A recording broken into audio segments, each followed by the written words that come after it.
Hey everyone, this is Fiddle Hacker AJ Raven. I'm here with my recap and review of Animal Kingdom Season number 5, Episode number 6, which is titled Home Sweet Home. And I did enjoy this episode. However, I do have to say that the Andrew stuff that happened in this episode, I'm not really sure how to feel about it. It kind of felt boring and it kind of felt like a rehash of something we've already seen with Andrew.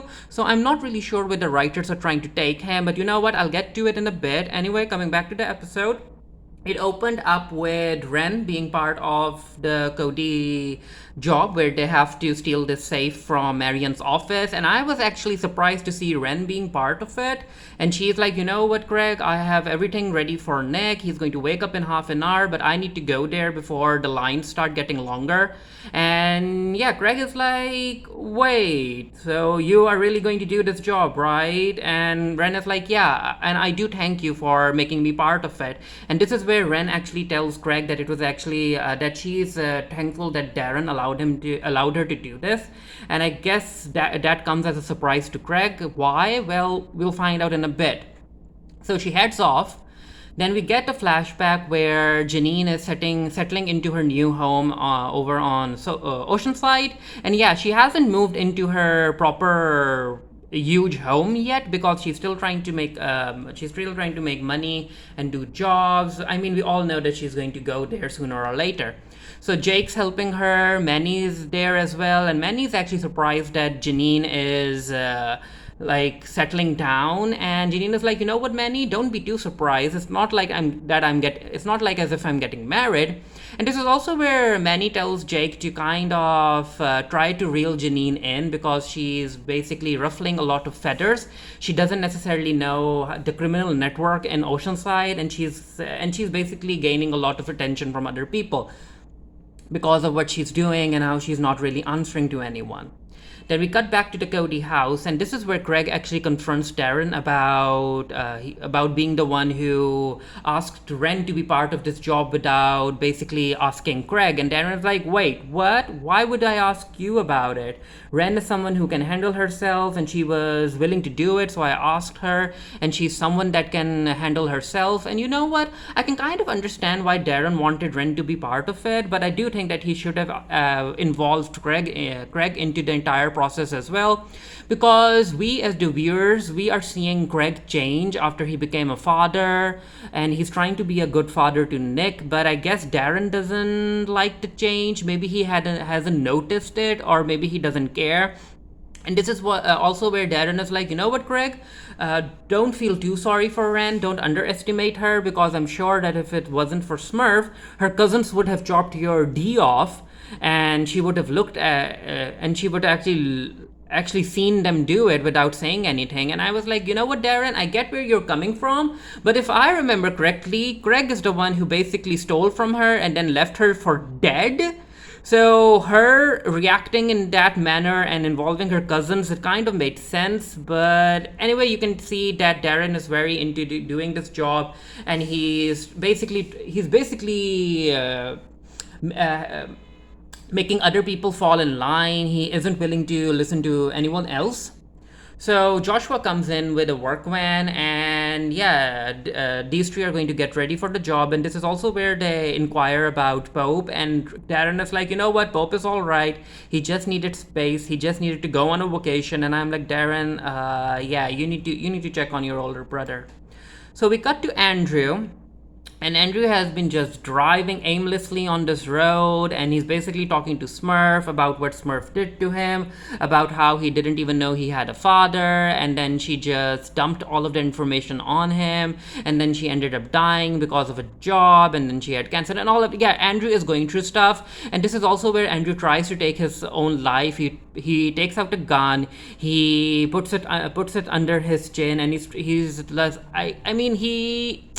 I'm not, again, as I said, I'm not really sure how I feel about it, because I know that Andrew won't be killing himself, so the entire scene felt different. Anyway, before he could shoot himself, another car comes from in front of him, and he ends up dodging it, and then the car ends up stopping at in front of this sign, which basically directs him towards a cult. And the sign is like, you know what, do you know your own truth? You should find out. And again, it felt like a rehash. Like in the previous seasons, we have seen Pope try to gain some sort of calmness by linking himself to the church through Amy, and now I guess he's going to go to a cult. Like, it's just weird. It kind of felt boring, in my opinion. Maybe you enjoyed it. Good for you. So we come back to the flashback, and we see young Pope trying to burn a plant by using a broken glass bottle. And Julia is like, you know what, Jake, you don't have to worry about it because that's not how things work. But Jake is like, you know what, Pope, I need you to give it back to me. But Pope doesn't. And while they're at it, this new person comes in. We don't know who he is. And Jake is like, hey, can I help you? Are you looking for someone? And the new person is like, yep, you can help me. And then he proceeds to beat Jake up real good. There's blood coming out of his mouth. And it's just bad. It's just bad. And basically, this person's name is Max Cross, so I guess he's the boss of Oceanside, and he doesn't appreciate Janine doing these jobs without him knowing about them. And he basically tells Jake to reel Janine in a bit. So we end up meeting the leader of this cult, and Andrea's like, hey, is this a church or something? And this person is like, you know what, I don't really remember this person's name. Anyway, this person is like, yeah, we don't label it, but everyone is welcome, so stick around, talk to other people, and see if this place is for you. Then we cut to Pamela meeting up with the Cody boys. It's time for them to go ahead with the job. And Phoenix is like, you know what, good luck. And yeah, Pamela is like, yeah, once you bring me the safe, then we can talk about the next steps. And Joshua and Craig are like, wait, next steps? We thought that if we did this job for you, you're going to give us the estate back. And Pamela is like, you know what, I'm a woman of my word. Do this job, and then we'll discuss. So the Codys end up doing the job. Basically, the plan is to break through the wall and go into Marion's office by breaking the wall from in the building next to Marion's office. And yeah, it's. You know what, I do, as far as my opinion goes, I really enjoyed this episode a lot, especially the job scenes, not the Andrew scenes, but I enjoyed them. Like, a whole lot of stuff went wrong. It was quite intense, and yeah, Darren is like, you know what, we're going to complete this job. So the first thing that goes wrong is that one of Marion's people ends up noticing the workers, the Codys, working in the building next to them, and that person is like, hey, why are you guys working here? And Joshua, looking like Bob the Builder, Joshua is like, we just have a few stuff to address. We just have to fix them, and we'll be out of your way. And the other guy is like, you know what, you don't know my boss Marion, so hurry up. So Ren's job is to keep an eye on Marion and message the Cody boys if something's up. And this is also where another part of her job is like basically doing her best in order to keep Marion and the others away. So as they're sawing through the concrete wall, they're making a whole lot of noise. So Marion gets not Marion, my bad. So Ren gets a text to ask the DJ to increase the volume, and Ren does that by, I guess she slips him a little packet of drugs. Yeah, she does. And the DJ accepts it, and he increases the volume while the Codys work. And this is also where Marion notices Ren, and he's like, hey, I've never seen you around here. And Marion is like, yeah, I'm new. My name, not Marion. Why do I keep saying Marion? Yeah, not Marion. And Ren is like, yeah, I'm new here. And she's using the name Danielle. So yeah, these two start flirting. So while that's happening, Marion tells the DJ to stop playing the music because he has an interview to do. And of course, as soon as the music stops playing, everyone is able to hear the Codys sawing through the concrete wall in the next building. And of course, Marion doesn't like that. And yeah, the Codys are in trouble. So Marion goes to check what's happening in the next building, and Joshua is like, you know what, I'll handle it. And again, Joshua is like, hey, our boss wanted us to do a bit of work over here, and Marion is like, you know what, how the heck is that possible? I actually pay Ren to not do work on the weekends. And yeah, again, a whole lot of stuff went wrong, and I actually liked how Joshua acted in this scene. Like, Joshua, even though he's very conniving, he's very cunning, he also knows when to not actually be aggressive toward other people, and when to actually play a very confused young man, and that's actually a scared, confused young man, and that's how he played himself in front of Marion. And I actually, yeah, again, Joshua is someone you need to keep an eye on. So yeah, Joshua is of course worried that Marion has been paying the owner of this building to not do work on the weekends, and he runs back to his uncle's and he's like, you know what, this job is burnt. We have to get out of here because Marion just told me that he pays Warren not to do any work on the weekends, and we have to go. And Craig is like, you know what, Joshua, you're right. We have to go. And this is where Darren ends up acting up, and Darren is like, no, we planned this. We are doing this. We are so close to getting into Marion's office. We have to do this. And this is where Darren actually yells and screams about how they have to do this for Pamela because then they'll get the estate back. It's and of course Smurf's estate is something that these men ended up spending a whole lot of years build, and they deserve a cut. They deserve it. It's their right, and they want it. And yeah, Darren isn't stepping down. He's like, we're doing this, and of course Joshua and Craig have no other choice but to agree with Darren and go ahead with it. And I'm like, and during the scene, I was like, Darren, babe, you're doing too much. And yeah, he's being way too cocky. He's putting everyone at risk, which again, you know what? It might come back to bite him down the line. Who knows?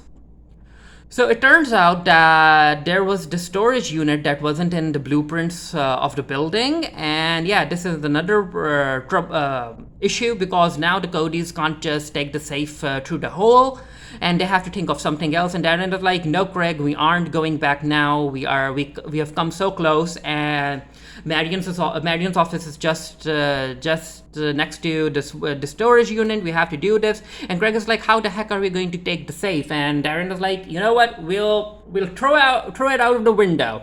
And yeah, Darren is not taking no for an answer. And again, Craig and Joshua is like, "You know what, Darren? Let's just do this and get this over with." And again, I'm not really sure why Darren is doing all of this. He's being way too cocky. He's being way too overconfident, and he kind of reminds me of Smurf as well.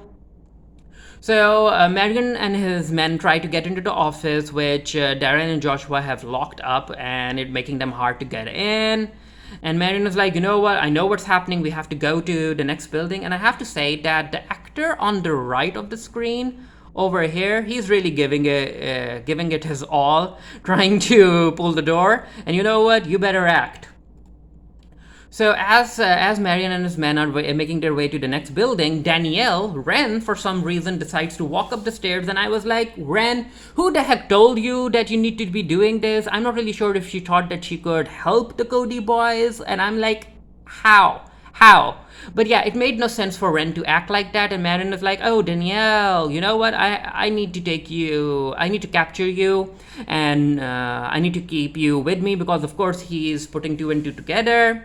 And he asks one of his men to keep an eye on Ren while he runs to the other building to stop the Codys. And of course, the Codys are able to take away the safe. They throw it out of the building, and then Joshua and Darren jump out of the window as well because Craig's there with the van. They put the safe in the van. They get in the van, and one of Marion's people also jumps off the window and lands on the van.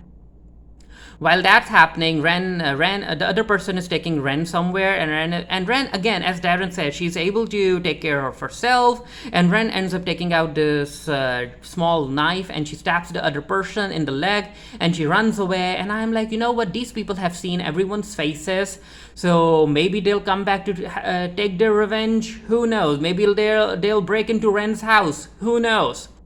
So the Codys are able to push away one of Marion's minions from the bus, and they drive off. Again, the Codys, yeah, they should have tried to hide their faces, but yeah, again, I wouldn't be surprised if Marion does something. Let's see if that happens. So the job is done, and of course Greg is worried because Ren isn't answering her phone. She isn't answering his text or picking up his call. And Darren is like, you know what, Greg, you have to chill. Again, as I said, Ren can take care of herself. The original plan was for her to get out of there on her own, and I think she'll be able to do it. And of course, Greg isn't happy about how Darren ended up handling this entire thing because, of course, Greg Greg actually thinks that he and Darren are a team, and I think he doesn't appreciate Darren acting on his own. And this is where Darren again tells Greg to chill, and of course Greg gets angry, and the two try to fight, and Joshua has to step in, and he's like, you know what, break it off, this isn't the time. And he asks Greg to call Ren again, and then Joshua turns to Darren, and he's like, Darren, let's just get the safe to Pamela and get this over with. And Darren over here, yeah, Darren is planning something, and Darren is like, you know what? Not yet. We will give the safe back to Pamela, but not yet. Again, he's acting on his own, again, like Smurf. So back to Andrew. He ends up meeting this woman named Cassandra, and apparently she's an artist.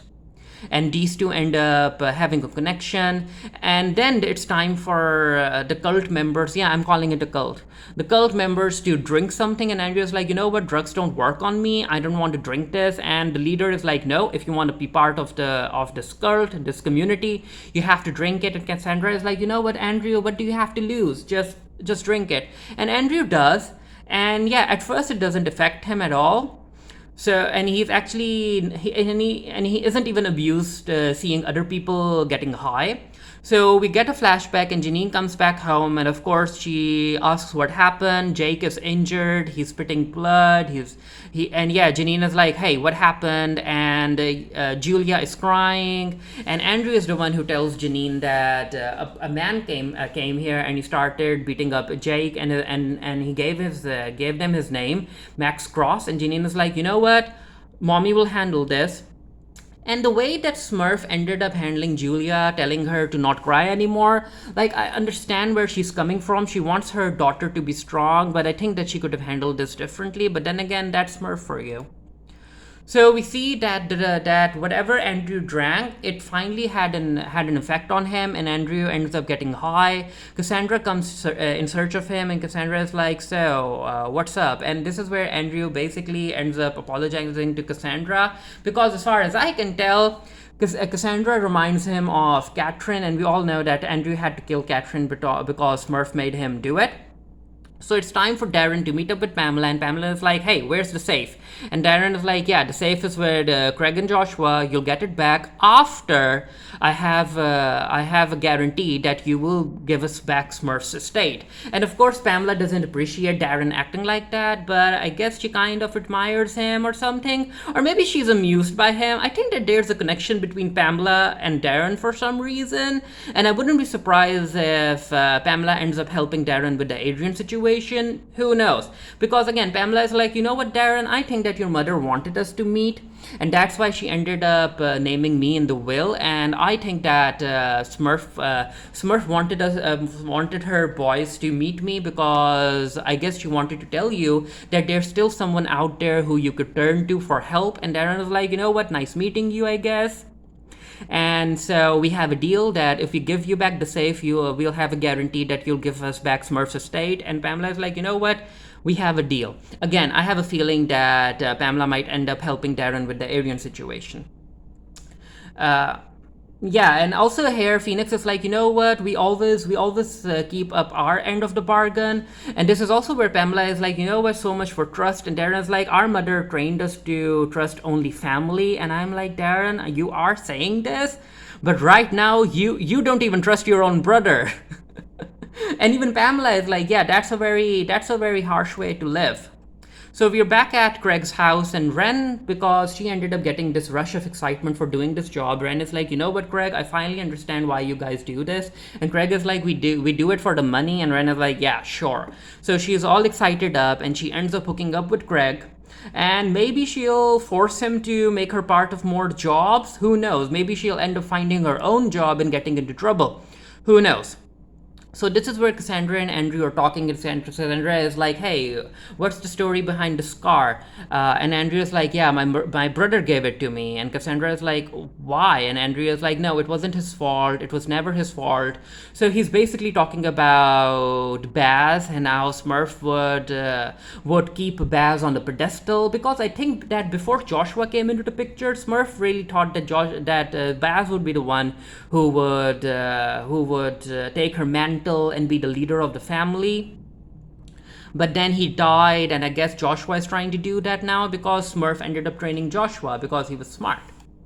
So as Cassandra and Andrew are talking, this guy over here, he ends up noticing Andrew and he ends up yelling about how Andrew has the darkness inside of him. And he actually says that he can see her darkness inside of Andrew. And of course, by her, that would mean Smurf.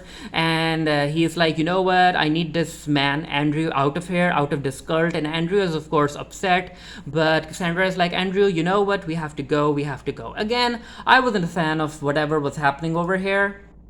So Officer Chadwick ends up meeting up with Joshua, and he tells Joshua about the agreement that Smurf had with the local police station. Apparently, Baker has retired, and yeah, the Codys need more friends in the police station, in the police department. And Joshua understands where Chadwick is coming from, and Joshua is like, you know what, I got you. I'll handle the payment, and the deal with that Smurf had with the police department will continue it. And as Officer Chadwick is walking away, this is where Joshua is like, hey, does my family has a file? And Chadwick's like, yep. And Joshua's like, I would like to read it. So I'm not really sure what Joshua is planning. Maybe on the file there's something about the DAE or the DAA, the drug department going after Darren because of Adrian. Maybe there's something about that in the file. I'm not really sure. But yeah, as you can see that even though Darren is making his own moves with Pamela, Joshua continues to make his own moves as well. Like literally, Joshua doesn't care who the leader of the Codys is, because even when Smurf was the leader, Joshua was doing his own thing. And even if Darren decides to be the leader, Joshua is going to continue doing his own thing. So we cut to Janine, ended up going to meet Max Cross, and at first I was like, wait, is she going to just kill Max Cross? But no, she's basically here to make a deal, and Max Cross is like, you know what, Janine, I'm not the type of person who takes a hammer away from the carpenter, so I want you to continue working. However, I have certain conditions, and the conditions are that he will be taking 30% of from every job that Janine pulls, and he also needs to know about the job that Janine does. Now, 30% is way too much, but I guess Janine is just starting out in Oceanside, and she's like, you know what, Max, I agree to these terms. However, before she leaves, she does tell Max that if he ever comes near her children again, that she will kill him. You know what, I'm really interested in seeing how Janine ends up handling Max Cross moving forward, because you know that she is the queen of Oceanside, so what happened there? Again, with the threatening him, I really like that scene, because she tells Max that even though she will play by his rules, there are certain lines that she won't allow him to cross. So we cut to Andrew and Cassandra on the highway, and they're high and they're just having fun, and basically they don't necessarily know where they need to go next. And during the scene, like as Cassandra is walking on the highway, a car comes in, and I was like, wait, is she going to get hit? But no, she doesn't get hit, and that for some reason makes Andrew laugh. Again, the entire thing, even though it was very well acted, I couldn't find myself feeling invested.